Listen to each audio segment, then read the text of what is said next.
안녕하십니까. 신인균의 군사TV 알기 쉬운 무기 백과입니다. 자, 오늘은 정말 완전히 메이저 무기 해드리겠습니다. 지금 전 세계에 운영되고 있는 각종 전투기 중에서 아주 이제 메이저 그룹에 속하는 그런 전투기예요. 북한군의 주력 전투기이기도 하고 그런 전투기인데, 저도 한때 초보 밀리터리 매니아 시절 때 이 미그 29 지금 뭐 알려드리겠는데, 이 미그 29가 워낙 디자인도 좋고 멋져서 야, 참 멋지다 라는 그런 생각을 했는데, 제가 점점점 더 지금 이 전투기에 대해서 알게 되었습니다. 그래서 이 알게 된 내용들을 알기 쉽게 여러분들께 설명해 드립니다.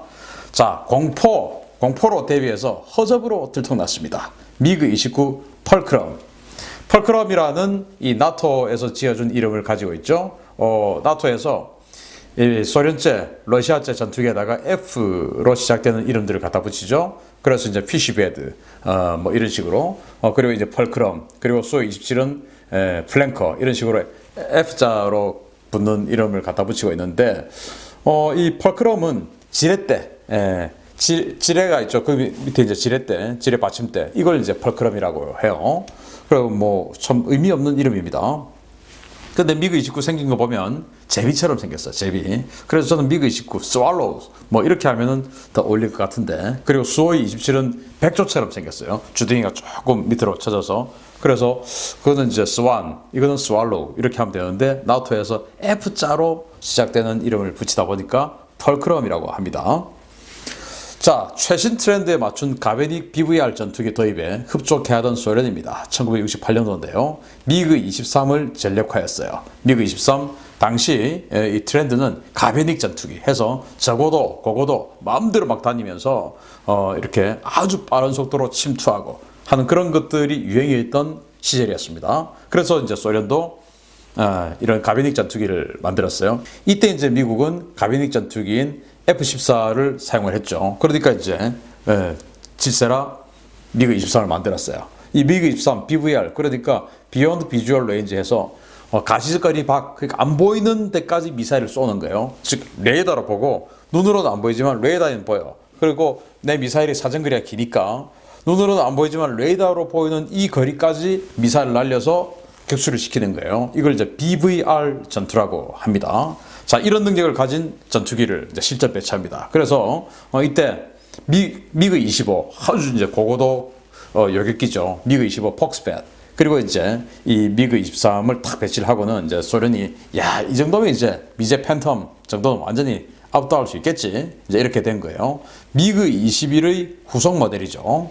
그러니까 미그 21보다는 압도적으로 강한 건 맞습니다. 이렇게 딱 했는데, 문제는 그로부터 즉시 바로 이듬해 KGB가 새로운 정보를 가지고 옵니다. 그래서 미국의 차세대 전투기 개발 소식에 정신이 번쩍 든 소련입니다. 1969년도인데요. 이때 이제 F-14가 실전 배치가 되었죠. 이 시기예요. 자, KGB님이 브레즈네프 서기장님을 채팅방에 초대했습니다. 서기장 동지, 큰일 났습니다. 양키들 신형 전투기 스펙 장난이 아닙니다. 이제 이렇게 됐어요. 그래서 브레즈네프가 우리도 뭐 미그 23이랑 미그 25 깔고 있잖아. 뭐 그깟 신형 전투기 여차하면 우리 장거리 미사일로 날리면 되지, 무슨 호들갑이야. 이제 이렇게 KGB가, 아니 F-14라는 놈은요, 알고 보니까 레이더 탐지 거리가 200km가 넘고요, 또 180km짜리 공대공 미사일 6개 표적 동시 교전한답니다. 그리고 미제 공군놈들이 개발 중인 전투기도 이거랑 맞먹는다는데요. 그래서 이제 브레즈네프가 미제놈 참 그 로즈웰인가 거기에 UFO 떨어졌다는데 진짜로 그 외계인 고문하나? 그럼 우리 미그 25로 대응하면 되잖아. 이제 이러니까 KGB가 미그 25는요, 운동성 둔한 고고도 요격기라서 일반적인 공중전에는 투입하기 어렵습니다. 그래서 그냥 막 새로 개발하게 각 설계국에 예산 주세요. 이제 이렇게 됐어요. 그래서 이제 브레즈네프가 그러면은 미국의 F-14 지금 개발하고 있다는 이 F-15 그 이길 수 있는 전투기 만들어봐. 이렇게 된 겁니다. 그래서 야, 200km 넘는 탐지거리 레이더, 그리고 180km짜리 피닉스 공대공 미사일 쏘는 이 F-14. 그런데 이걸 미 해군이 사용하는데 미 공군놈들이 또 그 F-14하고 비슷한 성능의 전투기를 또 만들고 있대. 그게 또 F-15입니다. 야, 이거 어떡하냐. 이제 이렇게 된 거죠. 그래서 미그 23 미그 25 이런 거로는 지금 안 된다. 그러니까 이거 상대할 수 있는 전투기 있어야 된다. 이제 이렇게 된 겁니다. 그래서 특명 미국의 차세대 전투기를 압도하는 고기동성 전투기를 개발하라. 1970년도에요. 그래서 이제 탁 전투기 설계국들 불러놓고 브리핑을 합니다. 자, 수호이, 투폴레프, 미그, 일루신, 안토노프 이런 이제 항공사들 탁 불러놓고 야, 있잖아 여기 봐봐. 목표는 미제놈들 F-14 그리고 F-15 압도할 신형 전투기다. 니들 담당 뭐 할 거야? 해가지고 이제 수호이가 저는요 적 후방 공세 제공과 장거리 공중전용 대형 기체 저희가 맡겠습니다. 이제 이렇게 됐어요. 그래서 이제 미국가 속으로 이제 공군 물량 우리가 다 먹어야지 이제 생각을 하고 저희는요 전선 방공 겸 다목적 전투기 저희가 만들겠습니다. 이렇게 된 거예요. 그래서 속으로는 당연히 전선용 전투기가 훨씬 물량이 많겠지. 뭐 중심 침투하는 거 그거 뭐 물량 좀 되겠어. 우리가 다 먹어야지. 이제 이렇게 된 겁니다. 이제 이른바 이게 미국으로 치면은 F-15와 F-16 이걸로 해서 하이로 믹서 개념의 어떤 그런 상황이 된 거예요. 그래서 수호이가 F-15 역할을 맡는 하이 그리고 이제 이 미그 29 미그가 미그 29를 가지고 이제 F-16 역할을 맡는 로우 이제 이런 개념으로 가는 것이죠. 그래서 미그는 자신들이 전투기 종가다 생각을 하는 것이죠. 뭐 그도 그럴 것이 우리가 알고 있는 냉전 시대 유명한 전투기들 거의 대부분 미그죠. 미그. 그런데 수호이는 당시에 수호이 22, 수호이 24 이런 공격기를 주로 만들던 회사였어요. 미그는 뭐 미그 15부터 시작해서 17, 19, 21, 25, 23 뭐 이런 식으로 완전히 이제 고기동 전투기를 생산하던 회사인데 수호이는 뭐 덩치 크고 그런 저기동의 공격기를 만들던 회사니까 미그가 만만하게 봤죠. 그러면서 이제 물량 싹쓸이 하겠다라고 생각하고 전선 방공 제공 전투기를 만들겠다라고 한 겁니다. 자, 그렇게 해서 소련 공군의 제공 겸 전선 지원 전투기로 등장한 미그 29 펄크럼입니다. 1977년도에 나왔는데요. 실전 배치는 1982년도에 됐어요. 자, 나왔을 때 스펙입니다. 최대 이륙 중량 18톤, 그리고 엔진은 RD33이라고 하는 엔진이 2개가 있고요. 최대 속도는 마하 2.25, 작전 반경은 무려 1430km, 작전 고도는 18km, 무장은 하드 포인트가 7개소가 있어서 7개의 각기 다른 무장을 장착을 할 수가 있습니다. 최대 4톤이 탑재가 가능하죠. 자, 경쟁기종인 미국의 F-16 같은 경우에 최대 이륙 중량이 19톤입니다. 그러니까 엔진 하나 가지고 F-16은 19톤을 들어올려서 전투를 할 수가 있는데 여기는 엔진 2개 가지고 18톤이에요. 최대 속도는 F-16이 마하 2인데 이거는 이제 마하 2.25죠. 속도는 이게 미그 29가 좀 더 빨라요. 그리고 하드 포인트는 F-16 같은 경우는 11개입니다. 11개인데 F-16은 또 이제 보조 연료 탱크를 달죠. 그런데 이 미그 29나 수호이 27 같은 경우는 보조 연료 탱크를 대부분 달지 않아요. 그런 이 내부 연료만으로도 이 정도 거리를 하기 때문에 이 7개의 하드 포인트가 순수하게 무장을 달 수 있다라고 본다면 무장 능력은 F-16에 크게 뒤지지 않는 이제 이런 겁니다. 그래서 F-16이 딱 나왔을 때 F-16이 실전 배치가 딱 되던 시기에 소련이 이 미그 29를 개발을 완료를 한 겁니다. 자, 이렇게 해서 그게 미국의 키홀 정찰 위성에 찍힌 겁니다. 자, 이렇게 해서 찍혔어요. 나토를 공포에 떨게 했습니다. 코드네임 펄크럼의 발견인데 이렇게 딱 찍어놓고 보니까 이거 F-16하고 비슷한 덩치인 것 같은데 생긴 게 F-16은 꼬리 날개가 수직 꼬리 날개 하나인데 이건 2개예요. 그러면 미국 자기네들 입장으로 봤을 때 자기네들이 수직 꼬리 날개 2개를 만든 게 F-14, F-15 이런 거 아니겠습니까? 그러니까 이거 훨씬 더 성능이 좋아 보여. 왜? 엔진이 2개니까. 그래서 이야, 이 큰일 났구나. 기껏 우리가 F-15 개발했는데 이제 망했네요. 이게 막 3이 넘는다면서요? 레이더는 200km 넘게 본다면서요? 미사일은 100km 이상 간다면서요? 이래가지고 이제 큰일 난 겁니다. 그렇게 해서 나토를 또 미국을 공포에 몰아넣었던 전투기가 바로 이 미그 29 펄크럼이었어요. 이제 큰일 난 겁니다. 자, 그래서 소문만 들어오면 완전히 세계 최강이에요. 시대를 앞서간 펄크럼의 가공할 능력입니다. 정말 이 단어들 이거 딱 보면 지금도 최고의 그런 성능, 최신 트렌드죠. 40년 이상 지난 지금도 보면 야, 이 정도면 뭐 이거는 진짜 쓸만하네, 대단하네 라는 생각이 드는 단어들이 지금 여기 나와 있습니다. 일단 헬멧 연동 조준기, 이거 우리 한국 공군이 2000년대 초반에 FX 사업에서 F-15K 도입할 때 그때 도입한 거예요. 헬멧 연동. 그러니까 헬멧에 조종사의 이 시야하고 시력하고 딱 맞춘 이 헬멧을 만드는 거예요. 그렇게 해서 이 헬멧에 렌즈가 붙어 있어서 이게 조종사하고 눈이 초점이 딱 맞아요. 그래서 조종사의 눈이 딱 쳐다보는 여기에 초점이 딱 맞아서 그쪽으로 미사일이 날아가는 겁니다. 그러니까 과거의 전투기 같으면은 내가 적기를 격출시키기 위해서 비행기를 틀어가지고 그쪽으로 조준을 하고 그 레이더를 조준을 해서 그쪽으로 이제 무장을 날려야 되는데, 이 헬멧 연동 조준기는 쳐다보면 그게 초점이 딱 맞아버려요. 그러면 이제 미사일이 그쪽으로 날아가는 것을 우리 F-15K 시대에 들어와서 했는데, 1977년도에 헬멧 연동 조준기를 만들었다고 홍보를 한 겁니다. 무지막지한 거죠. 그리고 IRST, 그리고 레이저 거리 측정기의 조합으로 레이더를 끈 상태에서도 적외선으로, IRST 적외선으로 수십 킬로 밖의 적을 탐지해가지고 공격할 수 있다. 그래서 적은 나는 레이더를 끄고 적외선 탐지만으로, 즉 렌즈만으로도 수십 킬로 밖을 공격할 수 있으니까 적은 내가 레이더를 조준받고 있다라는 그조차도 모르고 그냥 가는 것이다. 정말 대단한 것이죠. 그래서 미그 29 보면 앞에 좀 볼록한 거 있습니다. 이게 이제 IRST, 적외선 탐지 렌즈예요. 그리고 이제 무장으로는 알라모, 그리고 아처, 이런 것들을 장착을 하는데, 이 알라모는 미국의 스페로처럼 세미 액티브 공대공 미사일인데 사정거리가 뭐 그 초창기형은 40km, 그리고 뭐 60km까지, 80km까지도 가고 후반기형 이제 이러는데, 이 알라모를 장착을 한 거예요. 그래서 이 알라모는 당시에 이제 미국 같은 경우는 이제 뭐 팬텀이 있었지만은 그 이후에 F-16 이런 데 이제 알라모가 장착이, 그 알라모의 경쟁 기종이라고 할 수 있는 스페로우가 장착이 됐어요. 그러니까 이런 공대공 BVR 능력 당연히 가지고 있고, 여기에 이제 무서운 게 아처입니다. 아처.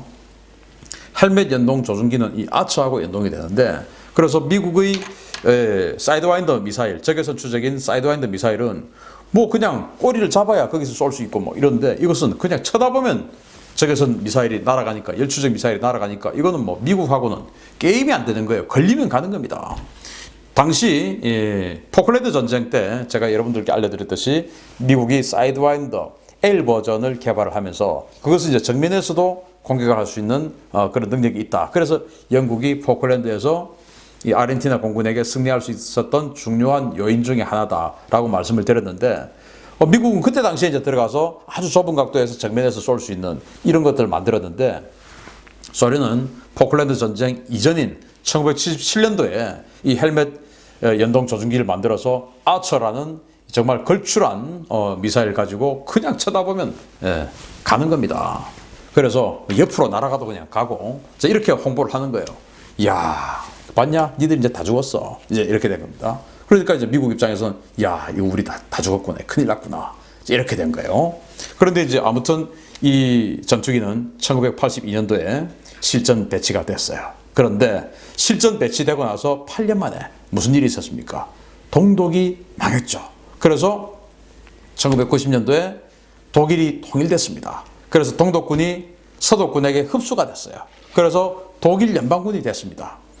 그래서 서독군이 이제 동독군을 이제 인수를 하면서 그 동독군이 쓰던 그 각종 장비들 다 대부분 이제 퇴역을 시켰어요. 쓸모 없으니까 퇴역을 시켰는데, 근데 미그 29는 너무나 훌륭한 대단한 전투기였지 않습니까? 그래서 미그 29야말로 이거는 너무나 소중한 존재야 해가지고 동독 공군이 가지고 있었던 24대의 미그 29를 이제 독일 공군에 편입을 시켰어요. 그렇게 해서 사용을 했습니다. 사용만 했겠습니까? 이게 진짜 어느 정도 성능이었는지 미국하고 합해서 완전히 분석을 다 해봤죠. 해봤더니 이게 뭐야? 이건 뭐야 도대체? 완전 꽝이잖아. 이렇게 된 겁니다. 이 레이더 한 200km는 볼 거야 라고 생각했던 그 레이더가 까보니까, 알고 보니까 이제 이 F-18 호넷 전투기의 초창기형 레이더가 있거든요. APG-65라고 하는 그 초창기형 레이더를 카피한 거였어요. 그래서 탐지거리가 재보니까 70km 정도밖에 안 나와요. 그것도 정면에서는 70km. 근데 적전투기를 따라가는 후면에서는 35에서 40km밖에 안 되는 겁니다. 그러면 35에서 40km면 눈이 한 1.5 시력 1.5 정도 되는 조종사가 구름 위에서 맑은 날, 구름 위는 맑지 않습니까? 그래서 쳐다보면 한 40km까지 보인답니다. 그러면은 뭐 눈으로 보는 거나 똑같은 거죠. 그래서 레이더가 완전 꽝이더라. 그리고 하방 탐색 능력은 더 안 되더라. 그래서 이 정면을 볼 때는 이렇게 한 70km를 보는데 하방 룩다운 한다든지 이렇게 되면 완전히 탐지거리가 확 줄어들어 버리고 또 이 지상의 또는 해상의 이 클러터를 제거를 잘 하지 못해 가지고 제대로 포착 자체를 못 하는 거예요.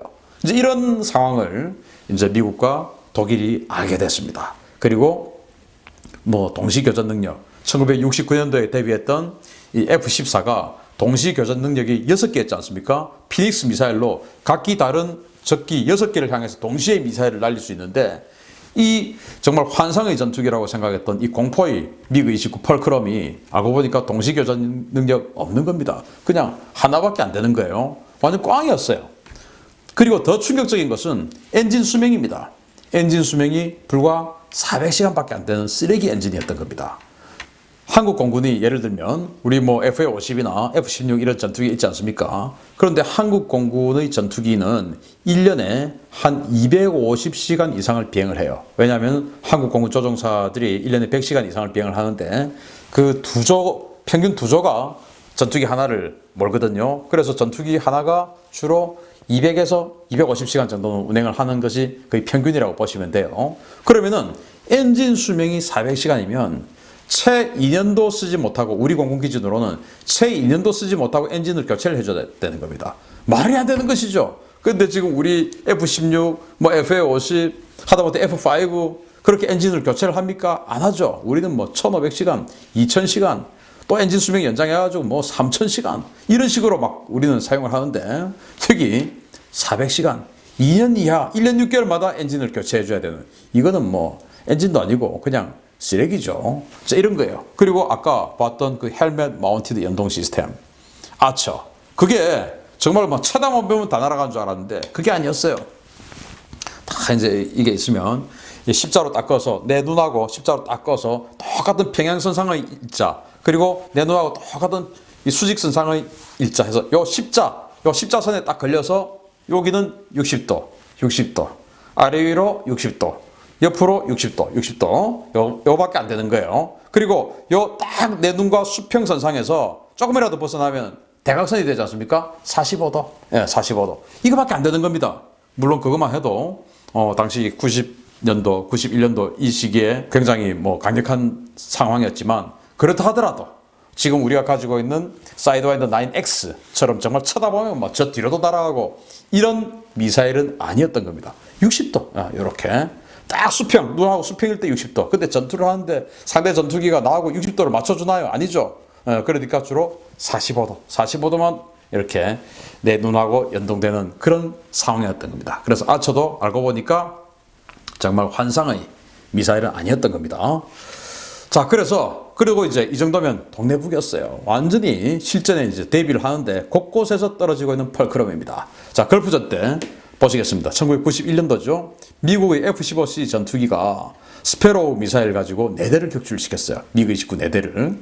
그리고 또 미국의 F-15C 전투기와 근접 공중전을 하던 미그 29가 스플릿 S 기동을 하다가 지면에 충돌했어요. 이게 뭐냐? 전투기가 날아가다가 배면 비행을 합니다. 그래가지고 이제 적을 떨쳐내기 위해서 완전히 아래로 확 떨어지면서 이렇게 가는 이게 이제 스플릿 S거든요. 이렇게 수평 비행을 하다가 이게 안 되잖아요. 그래서 수평 비행 하다가 뒤집습니다. 뒤집어서 이렇게 꺾어서 완전히 180도로 돌아서 다시 가는 것을 스플릿 S라고 하는데 그래서 배면해서 꺾다가 제대로 못 꺾어서 그냥 지면에 충돌해서 한 대가 추락했어요. 파괴됐어요. 그리고 또 이제 긴급 출격을 했는데 아군 미그 29를 쏴버린 겁니다. 이 이라크군 미그 29가 미국을 공격하지 못하고 우리 편 이라크군 미그 29를 쏴버린 거예요. 이 알라모를 갖다가 쏴버린 거예요. 그래서 이거 어떡하지? 큰일 났네.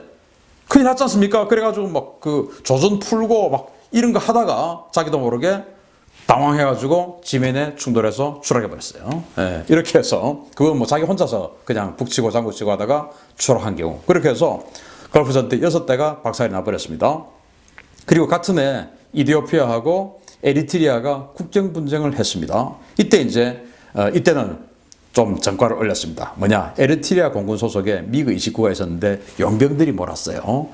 그런데 이디오피아 공군은 미그 21 2대 그리고 미그 23 3대를 격추를 했습니다. 미그 29가. 이거는 당연히 그럴 수밖에 없는 게 미그 29의 전 모델이 미그 23이죠.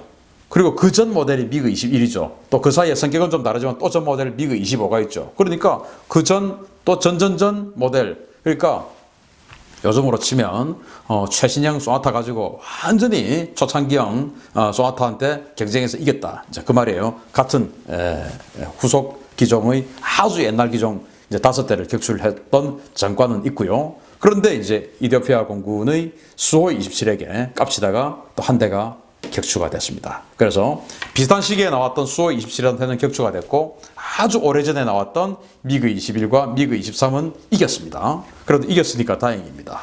그리고 이제 코소보 공습 때 1998년도인데 역시 미 공군의 F-15에게 암람 미사일 맞아가지고 4대가 또 격추가 됐고 미 공군의 F-16에게 또 네덜란드 공군의 F-16 이것들한테도 각각 한 대씩 맞고 추락했습니다. 그리고 이제 수단 다르부르 사태 때 수단 공군 소속의 미그 29가 반군의 14.5mm 대공포에 맞아서 추락하게 됐고요. 이렇게 해서 곳곳에서 그냥 깨지는 겁니다. 그래서 이제 러시아가 부끄럽잖아요. 그래서 야 그거 그냥 수출형 다운그레이드 행위라고 그래 하고 이제 이렇게 좀 부끄럽지만 다운그레이드 행위다, 수출행위다 이렇게 변명을 했던 그런 상황이었습니다. 자, 그래서 이제 형에 밀려서 수출을 연전연패합니다. 이 미코얀 설계후 몰락의 1등 공신인데 원래 이제 미그가 미코얀 그레비치죠. 그런데 이제 그것을 그냥 미코얀 이렇게 했다가 나중에는 이 미그 전투기를 생산하는 생산 회사 이름이 설계는 미코얀인데 생산 회사 이름이 마포라는 회사예요. 그래서 마포 미그 이렇게 또 이름 바뀌었다가 지금은 이제 푸틴이 완전히 모든 항공기 회사를 하나로 통폐합시켜 버렸어요. 그래서 이제 그 속으로 들어가 있는데 그게 이제 수호이 전투기 수출 물량은 형이 다 먹을 테니까 넌 좀 빠져 크크 이렇게 된 거예요. 그래서 저 공격기나 만들던 근본 없는 놈들한테 이런 왕자를 다 뺏기다니 유유 이렇게 됐어요. 자, 왜냐하면은 과거에는 말씀드렸듯이 미그가 전투기 시장을 완전 석권을 했습니다. 석권을 했는데 이 수호이 전투기가 냉전 이후에 그냥 흥행 대박을 쳤죠. 그래서 아프리카, 아시아 이런 나라들에게 굉장히 많이 팔았어요. 왜냐? 가격 차이가 별로 없어요. 가격 차이가 별로 없는데 능력 차이는 너무 많죠. 그러다 보니까 미그 29를 아무도 안 사고 다 수호이를 사는 거예요. 수호이 27, 수호이 30, 수호이 33, 수호이 35 이런 식으로 완전히 시리즈별로 쫙 나오니까 이걸 다 사는 거예요. 1000대 이상 팔렸어요. 근데 미그는 도저히 안 팔리다가 인도에게 이제 그 항공모함 다 만들어서 그게 함재기가 들어가야 되니까 그렇게 해서 이제 미그 29K 버전 해서 인도에 이제 팔았던 거. 그게 거의 유일합니다. 그렇게 해서 이제 이 미그가 전투기에서 몰락하는 1등 공신이 미그 29가 돼버린 겁니다. 참 불행하죠. 자, 그래서 이미지 쇄신을 위해서 이제 필사적으로 그 업그레이드를 하면서 개명까지 합니다. 그러나 수호이 27이 수호이 30, 33, 35 이렇게 막 개명하고 업그레이드하고 성격이 좀 다른 거는 멀티롤은 30이야. 그리고 해상형은 33이야. 뭐 이렇게 막 이름 바꾸고 막 계속 연전연승 승승장구하니까 미그 29도 우리도 따라해야지 하다가 미그 33 만들어도 아무도 관심도 없고 또 이제 A사 레이더 장착하고 뭐 무인기하고 또 협동 전투도 할 수 있는 거 다 만들어 가지고 미그 35 이름까지 붙였는데 또 아무도 관심 없고 아무도 관심이 없어요. 왜냐? 덩치는 작고 능력은 부족한데 가격은 수호이하고 비슷하니까. 그래서 호박에 뭐 줄 긋는다고 수박 되겠어요? 이제 이렇게 인터뷰를 당하는 굴욕적인 미그 전투기. 북한에 최대 40대를 도입했다라고 하는 설이 있었는데 사실은 뭐 북한의 이 미그 29가 한 20대 미만만 있다는 게 정설입니다. 그래서 40대 이런 거는 뭐 사실은 다 그냥 헛소문에 불과하다는 게 정설이에요. 북한의 미그 29 그렇다 하더라도 이제 아처 미사일이 북한에 있으니까, 미그 29에 있으니까 우리 한국 공군이 근접전을 하면은 어쨌든 60도라도 이거 굉장히 위험한 것이죠. 그래서 근접전에 말리지 않고 우리가 암람으로 BVR 전투 딱 해서 그냥 제거해버리면 아무 문제 없을 것이다 라고 생각됩니다.